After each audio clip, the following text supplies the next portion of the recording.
Rachel Starr, an Australian girl, makes a decision that has huge consequences. The world's worst babysitter by Mrballen. What's good? How you day going? Morning, evening, night. Whenever watching this video, I'm not going to do a long intro. I'm not going to talk your ears off. As a father, though, I am going to let you know this video more than likely is probably going to get super emotional for me, but I'm not going to do a lot of talking. We're going to wait, let the video wrap up, because sometimes these moments do have twists. But regardless, don't sound like this is going that direction. Yo, you want to check out the original video? Link will be in the description below, but let's go. In 1999, a father arrived at a train station to pick up his teenage daughter from school. But when the train she was supposed to be on arrived at the station, she didn't get off. And so the father just sat in the parking lot, assuming his daughter must be late and she'll be on the next train. But as more and more trains came into the station, none of them were carrying his daughter. And so eventually, this father just left the parking lot and headed back home, believing his daughter must have found another way home.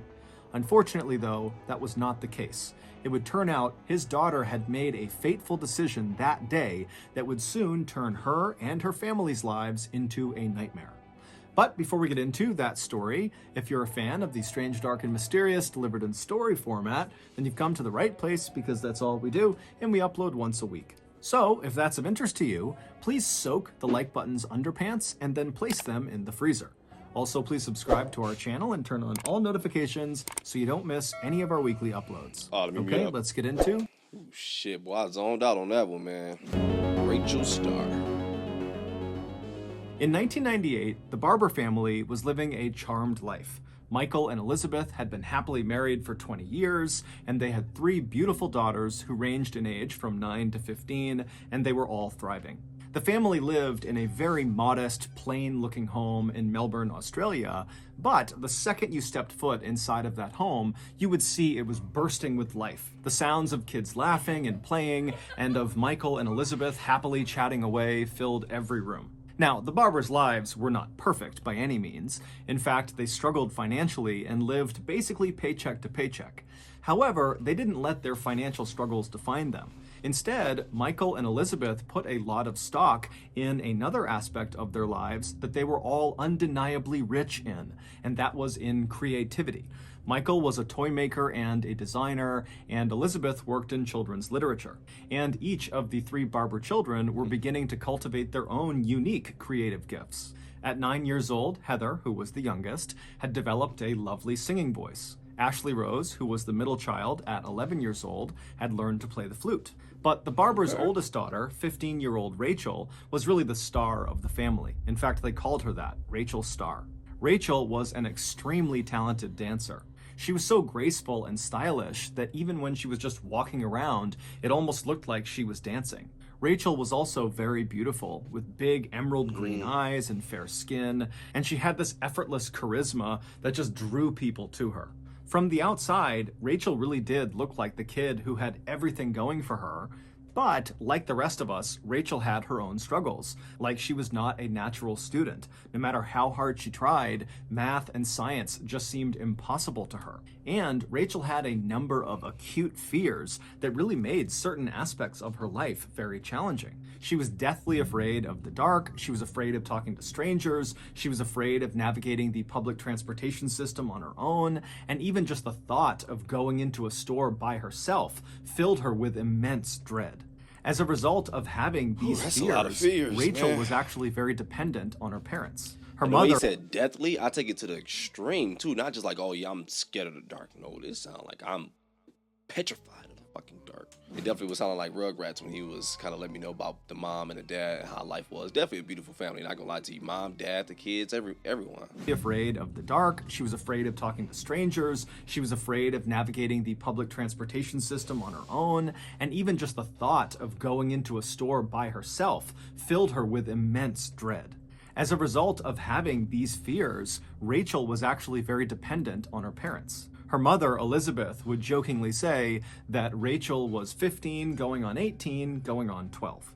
Eventually, when Rachel's get it. anxieties and fears, combined with her struggles with traditional schoolwork, put her into a bit of a depression, her parents decided they needed to step in and take action. They wanted their Rachel star to be happy. They wanted to encourage her and nurture her strengths. And the thing that they knew she loved the most and was the best at was dance. So in September of 1998, Michael and Elizabeth allowed Rachel to drop out of her traditional school and transfer to a full-time dance school in Richmond, which was an inner-city suburb of Melbourne, located about 20 minutes away from the Barber. Real quick, I don't blame them, because her emotions sound like they are getting going to get the best of her, and her parents see that. My bad, I'm getting emotional because I think about the same shit with my daughter, man. And it's like, forget that.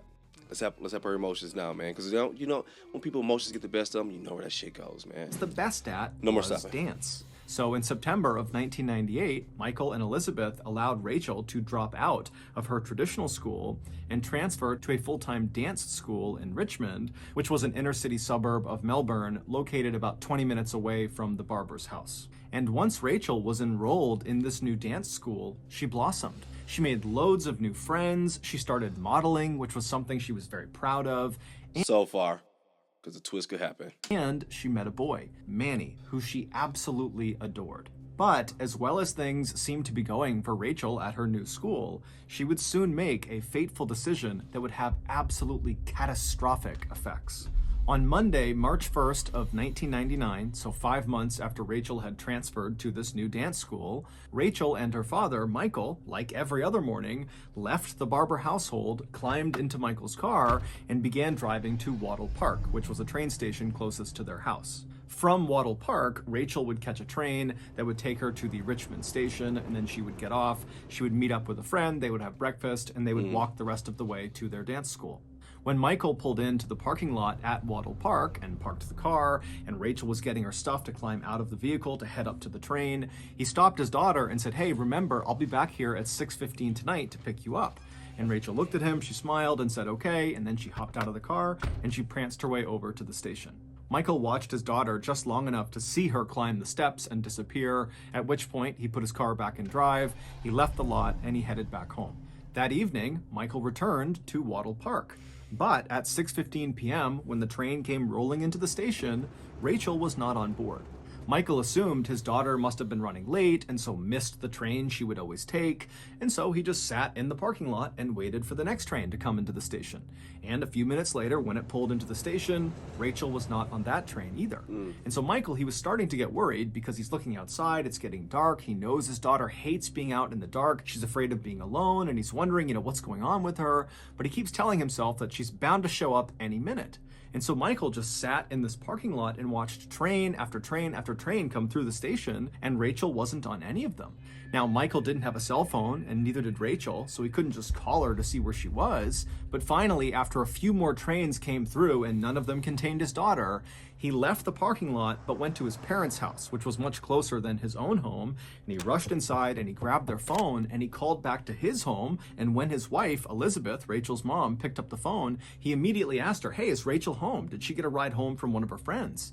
And Elizabeth would tell Michael, "No, she's not here, and she hasn't called." This was the moment when Michael and Elizabeth instinctively knew something had to be wrong. Rachel was on time for everything, and if she was late, she would always call ahead or call afterwards and at least give some explanation, but to just go silent and not show up, that was not in character. And again, because it was pitch black outside and they knew she was probably alone, that was a situation they knew Rachel would never want to be in because it would have terrified her. And so Michael tells Elizabeth he's going to come home as fast as he can. They hang up. Oh, yeah, because that was one of her deathly freaking fears, dog. That's what it seemed like, what I presume from everything that I'm hearing so far in the story. I'm going to let the story finish by the end of the video. Once I get more facts, definitely my view could probably change on it. But right now, what I'm seeing, it sounds like someone understands that, hey, Rachel is definitely battling the mental right now. So I'm going to go ahead and just jump in there and kind of understand that that's a weakness. and take advantage of the ish, but who knows? Was probably alone. That was a situation they knew Rachel would never want to be in because it would have terrified her. And so Michael tells Elizabeth he's going to come home as fast as he can. They hang up. And then while Elizabeth is waiting for her husband to return, she picked the phone right back up and she dialed Manny's number. That's Rachel's boyfriend. She figured maybe Rachel was with Manny, or at the very least, maybe she checked in with Manny because most nights Rachel and Manny spoke on the phone. But when Manny picked up the phone, he would tell Elizabeth that he hasn't seen Rachel since earlier in the day, and she has not called him, which to him was odd. When Elizabeth asked Manny, what was my daughter doing when you were with her last? Manny would say, oh, we went out to a shopping mall near the school in Richmond, and we went to the shoe store, and Rachel actually walked up to a very particular set of shoes. They were these big platform blue chunky shoes, and she said that she was going to buy them the next day, and she was really excited about it. And Elizabeth, as she's hearing this, she knew exactly the shoes that Manny was describing, because just the day before, Rachel had taken her mom, Elizabeth, to the shoe store and pleaded with her to get those blue chunky platform shoes. But when Elizabeth had looked at the price tag, they were $100, and so they were too expensive. And so as Elizabeth is hearing Manny say that her daughter is talking about how she's going to buy these shoes the next day, Elizabeth is thinking, with what money? Rachel has no money. How could she possibly afford those shoes? And so she asked Manny, did Rachel say how she planned on affording those blue shoes? And Manny would say, actually, yeah. She told me that she had this secret job, but she wouldn't give me any more details about it. And she said that with the money from this secret job, she'd be able to buy these shoes. Manny would tell Elizabeth that Rachel really stressed that this secret job was nothing to worry about. It was nothing immoral. But as Elizabeth is listening to Manny tell her this, all her alarm bells are going off. She could not fathom any job that would require a 15-year-old girl to go out by herself at night doing something that was secret and give absolutely no information to her family. Every possibility just seemed bad. After hanging up the phone with Manny, Elizabeth began frantically calling all of Rachel's friends and acquaintances and different locations around town that she knew her daughter would frequent, but nobody had any information about where Rachel was. A little while later, Michael finally pulled into the driveway, and when he went inside, he talked to his wife briefly, but he could tell they had no new information. Their daughter was still not home. This was becoming a crisis. And so very quickly, Michael just left the house, got right back into his car, and he drove to the police station. But when he got to the police station, the police didn't really offer the response that he was hoping for. From the police's perspective, it sounded like I don't know what's going on here, but I'm feeling so damn bad for these parents right now, man. Because I know they're worried as shit. They have no idea what's going on with their kid. It definitely sounded out of character. It's like, yo, understand you really want these shoes. And I do know teenagers, at one point was there. We do go that route. We will make some stupid decisions just to get some material ish because it's the world to us. And my mind is beginning to go other directions, but let's see where we're going here. Michael just left the house, got right back into his car, and he drove to the police station. But when he got to the police station, the police didn't really offer the response that he was hoping for. From the police's perspective, it sounded like a teenage girl has been missing for a few hours, and so in their mind, they're thinking, one, that's not an emergency yet, and two, she probably just kind of ran off. Teenagers do that, they come back the next day, it's normal. And so despite Michael's pleas to the police that no, this is different, my daughter would never do that, she would never run away, this is totally out of character, despite all those pleas, the police said, look, Michael, just go home, wait, your daughter will be home soon, and if for some reason in the next few days she does not come back home, you come back and you tell us. And so Michael, now feeling totally devastated and terrified for his daughter's safety, finally did just leave the police station and he headed back home. And then he and his wife and his two other daughters had a terrible, restless night's sleep, wondering what was going on with Rachel. And then finally, when the sun came up the next morning, Michael and Elizabeth rushed out of their bedroom and headed into the kitchen, hoping, praying that Rachel would just magically be in their house again. But when they went into the kitchen, Rachel wasn't there. She had not come home. However, pretty early on this second day of Rachel's disappearance, Michael and Elizabeth would learn something new. Manny would get in touch with Michael and Elizabeth, and he would tell them that he remembered something Rachel had said during their final conversation the day before. She had told Manny that he had nothing to worry about with regards to this secret job because it wasn't immoral, it was totally safe, and, Manny said, Rachel said there was an old female friend who was going to be there at this job site in some way participating that would keep her safe. And so Michael and Elizabeth have no idea what to make of this old female friend, but in a way it was kind of a relief because they know their daughter is basically terrified to be alone, and so at least knowing wherever she was with this old friend, that made them feel good.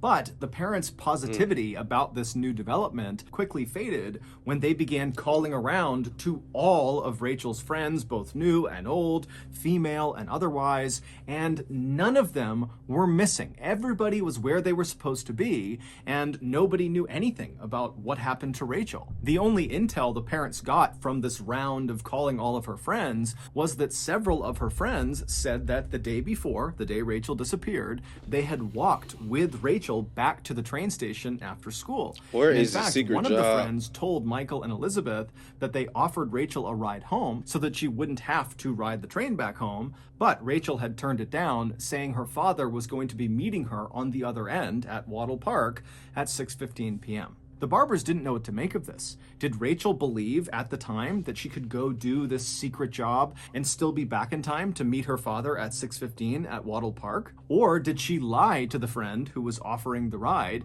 and make up the story that she planned on seeing her father when in reality she planned on ditching her father and going and doing this secret job for the night? But regardless of which of these things were true, the parents just still could not understand why by now, 24 hours later, their daughter still had not called to check in. Michael and Elizabeth found themselves wondering if they really knew their Rachel Starr as well as they thought they did. Maybe she had actually run away like the police suggested. I didn't put it past, not saying that's what happened, because from the way they explained these fears, it sounds like, she legit tried to avoid them like the damn plague. Like, I just can't touch them. Star as well as they thought they did. Maybe she had actually run away like the police suggested. The parents were totally distraught, they were totally anxious and terrified, and so with nothing else to do, over the next several days, they just continued to go out and look everywhere and talk to everyone to try to find where their daughter was. But everything they looked into turned into a dead end. Then, finally, on Monday, March 8th, so exactly 1 week since Rachel had disappeared, Michael and Elizabeth got a new lead. A girl named Allison, who had gone to a dance class with Rachel before Rachel had transferred schools, had overheard her younger sister talking about the Rachel Barber disappearance and how nobody had seen or heard from Rachel since 5:45 p.m. the previous Monday.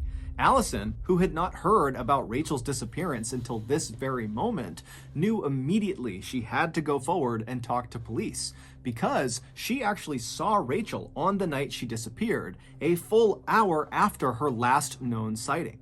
At 6:40 p.m. on the night Rachel disappeared, 6:40. Allison was on the train car headed to Mrballen, which is a suburb located southeast of where Rachel lived. And when this train that Allison was on pulled into the Richmond station and the doors opened up, Allison watched as Rachel, along with this other girl who Allison didn't recognize, walked on board and then took seats right next to each other on the other end of the train away from Allison.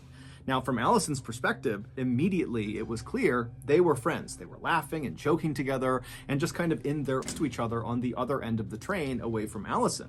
Now, from Allison's perspective, immediately it was clear they were friends. They were laughing and joking together and just kind of in their own world. And so Allison didn't want to be rude, so she stopped staring at them, and they continued riding the train until they got to the Mrballen station, at which point Allison got up to leave the train.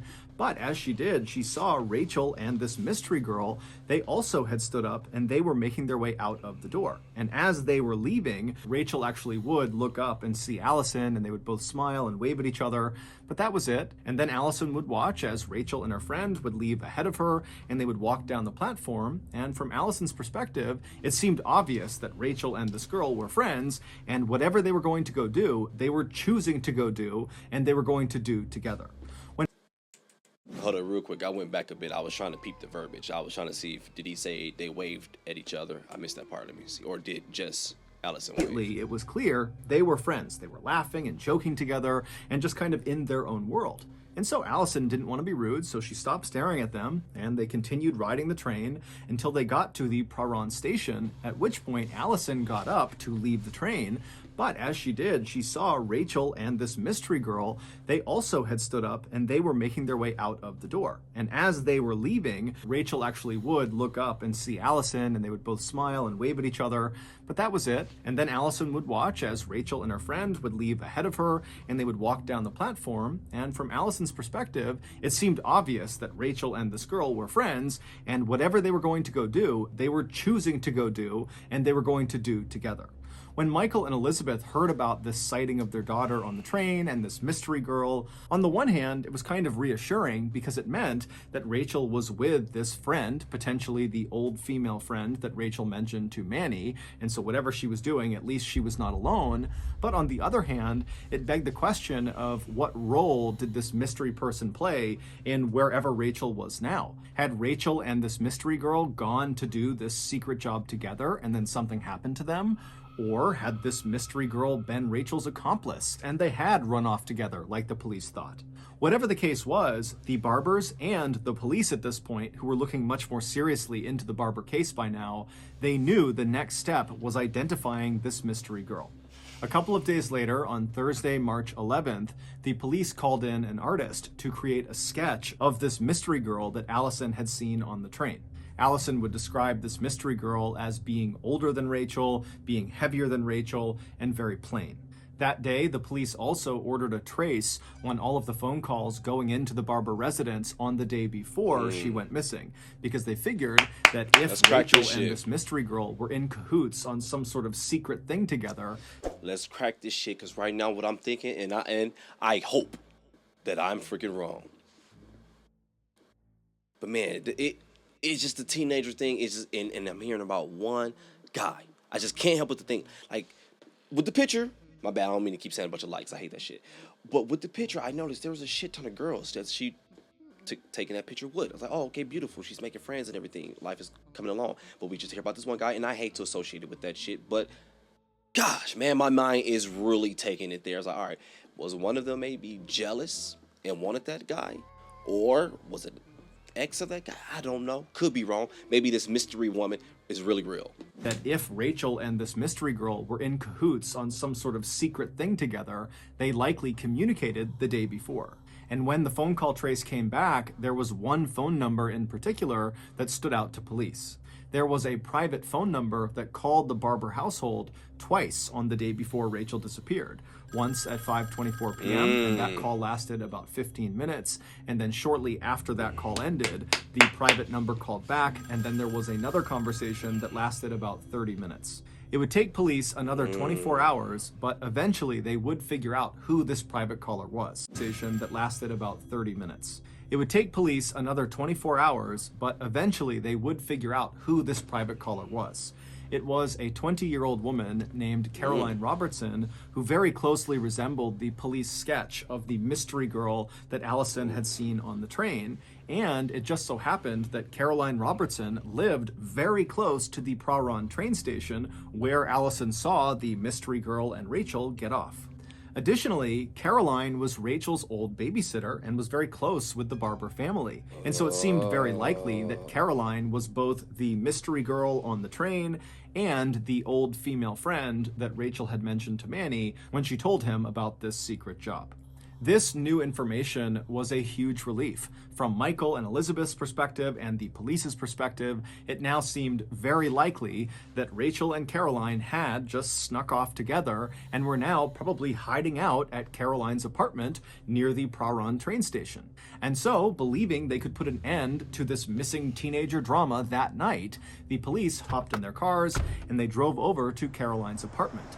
But when they got there at 5:25 p.m., they very quickly realized that things were not as they seemed.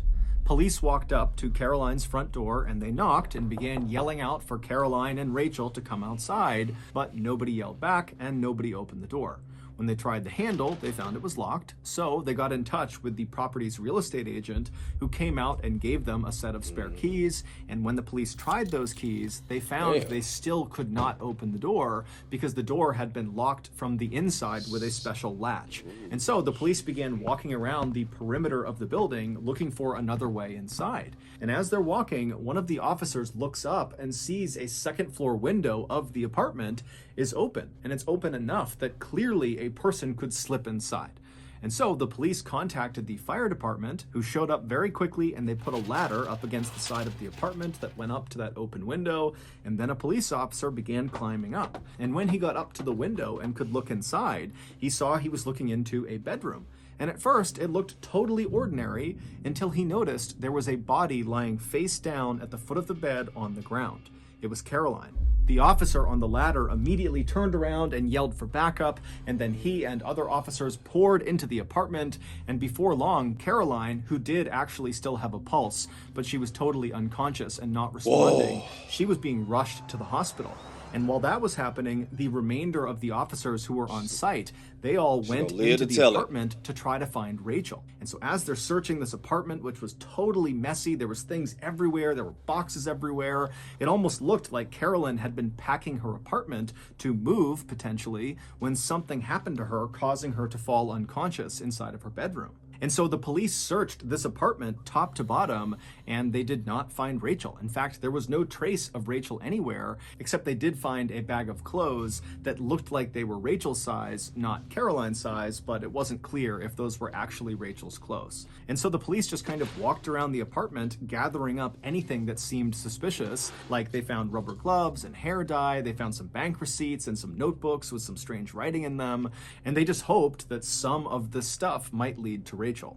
Back at the hospital, Caroline had regained consciousness, and even though she was very disoriented and seemed kind of out of it, the medical staff allowed the police to come in right away and start asking questions because they knew time was of the essence with Rachel. They had to find her. And so the officers came into Caroline's room, and they sat down, and the first question they asked her was, "Do you know where Rachel Barber is?" And Caroline just stood there kind of stunned for a second, and then just said, "Yes."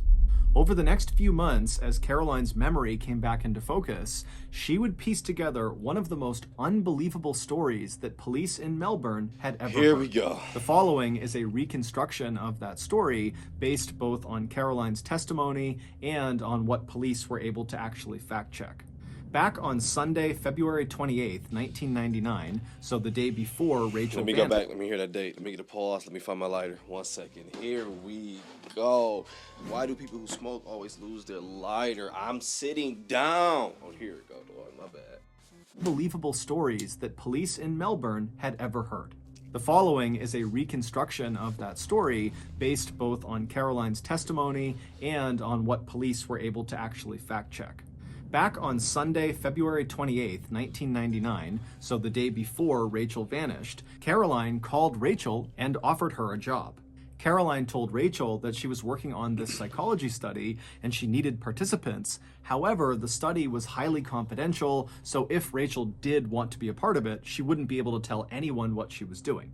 However, the study was quite lucrative for Rachel, and it really didn't require much of Rachel. All Rachel had to do was meet Caroline the following day after school was over at the Richmond train station, and then the two of them would ride the train to Prahran. They would get off, make their way to... All I'm saying is you should have called the parents first if that was for real. Don't tell nobody. All right. And then the two of them would ride the train to Prahran. They would get off, make their way to Caroline's apartment, and there they would conduct this psychological study. And when it was over, Caroline would pay Rachel $100 and the cost of transportation.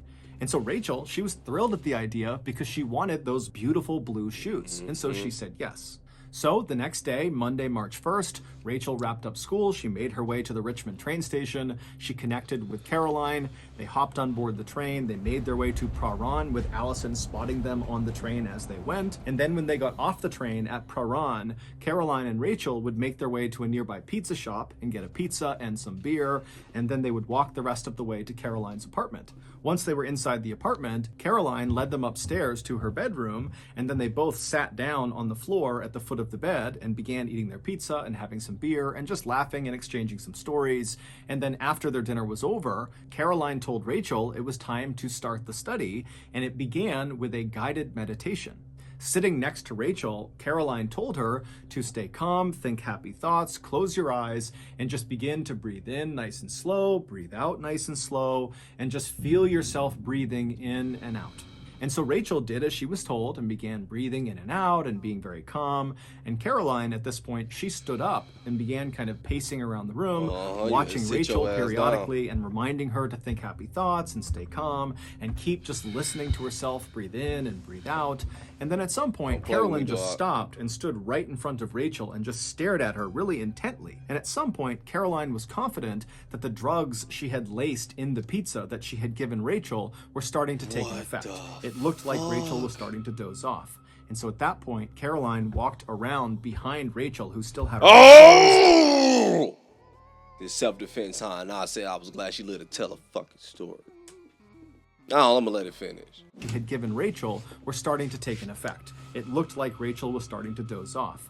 And so at that point, Caroline walked around behind Rachel, who still had her eyes closed. She's still doing the study. And Caroline pulled out a telephone cord. She wrapped it around Rachel's neck, and she pulled it as tight as she could. Immediately, Rachel came out of her trance, and she reached up and began trying to pull the cord off of her neck. But Caroline was easily 50 pounds heavier than Rachel and easily was able to maintain control over Rachel. And so Rachel is squirming and fighting and scratching and doing everything she can to try to get this cord off, but she can't. And eventually, the fight just leaves her body, and she goes still. Caroline would maintain tension on that cord to ensure Rachel was dead, but then eventually she would release the tension on the cord, at which point she would drag Rachel's body into a nearby closet and she would shut the door. 2 days later, Caroline would open that closet up and she would drag Rachel's body back out of the closet with the cord still wrapped around her neck.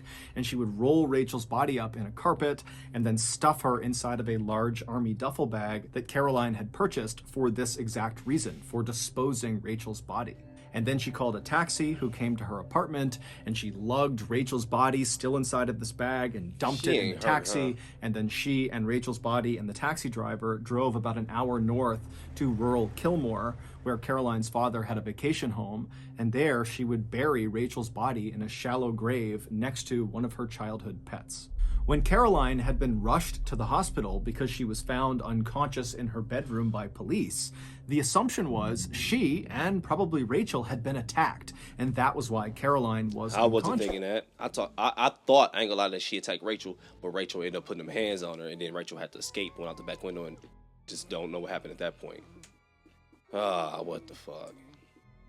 She and probably Rachel had been attacked, and that was why Caroline was unconscious. But what really happened is Caroline was in her apartment and she saw the police show up, and it made her so stressed that it triggered a seizure, and that was why she passed out in her bedroom. When she came to in the hospital and people began asking her what happened, she would say that Rachel's death was an accident. However, months later, after investigators had gone through all of the evidence they had collected from Caroline's apartment, they discovered Rachel's death was anything but accidental. According to the notebooks they found all over Caroline's apartment, which were basically Caroline's journals, Caroline hated herself. She totally loathed her physical image and who she was, and she was obsessed with the girl she used to babysit, Rachel Barber. Rachel was this beautiful, perfect person that Caroline wished she could be. And so one day, Caroline decided she would just stop being Caroline and would literally become Rachel. And to do that... How? Oh, let me guess, some black magic shit about to go into play here. I don't freaking know, dog. But often is not gonna just make you just turn into this mob. The fuck is wrong with people mentals, man? Damn, it just felt so much like the typical teenage story, man. Girl goes to this new school, just all of a sudden get these amazing group of friends and meet a boy. I was like, fuck, man, I hope it don't go that direction, dude. But like I said at the beginning, I hope it didn't go that direction. I don't think it did. All along, it was some sicko who was freaking envious of this girl, man. That was bullshit. I used to look out for you. Looking, I can see you had a big nose. You hated that hoe, huh? Look, not me. I don't give no fuck. Shit, I'll get a haircut on some hoes, put on a new Burlington outfit, and get fresh on them, huh? Still give me some punani. Stop playing, dog. Let me see what all she had. What they say? Deformed, stupid, spooky, dorky. I don't know. Useless, sick, horrible. Oh look, this look better over here. Let me read this shit over here. Hate reports. Okay. Hate handwriting. Damn, space, motherfucker. Hate reports. My bad, dog. I was not doing that for content. My brain literally was like, nigga, ouch. Nigga, the universe just froze for me. Hate reports. Hate handwriting, headaches, vomit, big nose, obese, eat too much, no life, ugly, no artistic skills, no artistic ability, fat, chubby cheek, disgusting school, phone, 4, just that like PHOR. I don't see what that say. Unphotogenic. I ain't gonna lie, I ain't photogenic neither. I don't like taking pictures, dog. I look better in person. Not fit. Not fit. I ain't gonna lie, not me neither. Hey, I'm skinny as hell, dog. But I don't let that get to me. I be still out there scrapping like I'm built like Hawk. Like, boy, you better sit your dumb ass down. Not healthy. I ain't gonna lie. I think I eat pretty healthy. I eat bad shit. I ain't gonna lie to you, but I think I eat pretty healthy. Ugly. I ain't ugly. Hate school. I had a love-hate relationship. Hate teachers. Love-hate relationship. Hate snobby people. Love-hate relationship.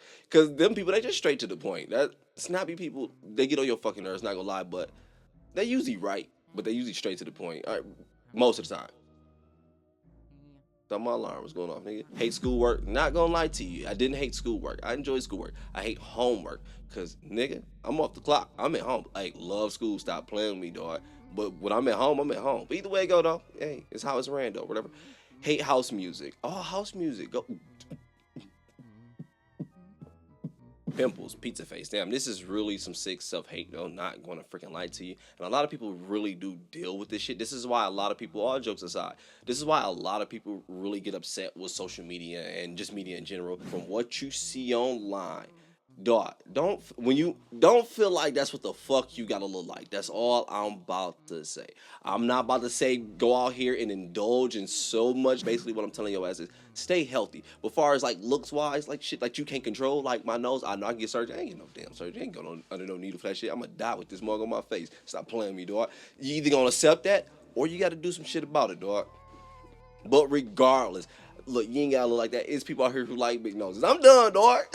Apartment, which were basically Caroline's journals. Caroline hated herself. She totally loathed her physical image and who she was, and she was obsessed with the girl she used to babysit, Rachel Barber. Rachel was this beautiful, perfect person that Caroline wished she could be. And so one day, Caroline decided she would just stop being Caroline and would literally become Rachel.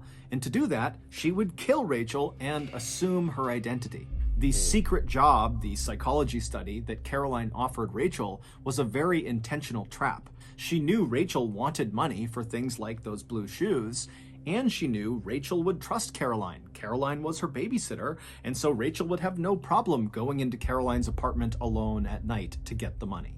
Caroline planned to murder Rachel and stage it so it looked like Rachel had run away, and then afterwards, Caroline planned to lose 45 pounds and then get a nose job so she would look more like Rachel. And then to do that when she was alive. 45 pounds and then get a nose job so she would look more like Rachel. And then to complete her transformation, Caroline would legally change her name to Rachel Barber. In November of 2000, Caroline Robertson pleaded guilty to murdering Rachel Barber and was sentenced to 20 years in prison. In January of 2015, Caroline was released after only serving 15 of those 20 years. In the years after Rachel's death, Rachel's mother, Elizabeth, would write a book about the experience called The Perfect Victim, which would later be adapted into a major movie that starred some of Australia's biggest actors and actresses. On Wednesday, March 24th, 1999, Rachel Barber's body was once again lowered into the ground, except this time she was surrounded by friends and family and people who loved her. Over 850 people attended Rachel's funeral. They brought letters and poems and toys, which were all buried with Rachel, as were the blue shoes that Rachel so wanted that she planned to buy with the $100 Caroline had promised her. And I feel like her parents did it. I feel like they found her happiness for her too, dog. Usually when you get those situations where it's like, all right, we put her in this school because we feel like this is gonna help. A good amount of times you get stories where it go to direction like, no, that made it worse. And I'm not gonna lie, I thought it was gonna go that direction. Nope. I feel like it was actually legit fucking helping. But damn, the want for these shoes, I can't even blame her as a teenager. I can't. Cause you don't really understand the difference. At that age is where you have to live the shit to understand the difference between want and need. I don't give a damn what you say, dog. Maybe you were just one of the babies who just knew out. Look, at an early age, you just matured too damn quick. Maybe you did. I don't know. But that's not fair, dog. She's a teenager. She has to experience that shit. But that's bullshit. Because as an adult, Caroline saw that and freaking easily knew, man, I can get her ass because she wants these shoes. And as an adult, you already know those shoes don't mean shit. You can't get them. F it. You can't get them. Not about to do no weird shit like not tell nobody. Damn! Fucking adult telling you that, yeah, oh yeah, come over here, I'm gonna help you, but you can't tell anybody, I just need you to do this secret fucking job. And even though the whole time I'm waiting on a baby, my bad, I'm getting mad. I ain't no baby. Well, it was a baby. It was Rachel, my bad. But you know what I mean, far as the damn story. Like for what I was thinking from the title. I'm wilding out now, my bad. This is sick. And these are the monsters you have to teach your kids about. Not the vampire and the zombie under the bed and the witch flying in the sky.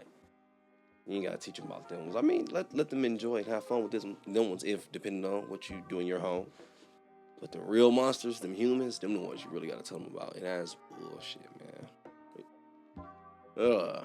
I'm wondering, how did Caroline know that Rachel wanted these shoes? Like, did she speak to people, or was she stalking her? I mean, it sounded like she understood what trains she took and everything. I mean, she was super duper obsessed with her. I wouldn't put it past. But I don't know if she was doing that. But regardless, though. But yo, I'm going to go ahead and get up out of here and enjoy my day, yo. I definitely want to give, again, a huge rest in peace to Rachel. A huge rest in peace. And also want to send my peace and condolence to her family, man. Definitely glad they got closure.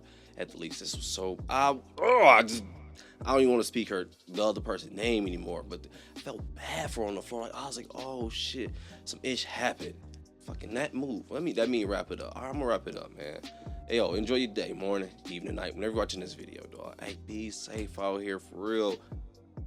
I'm out.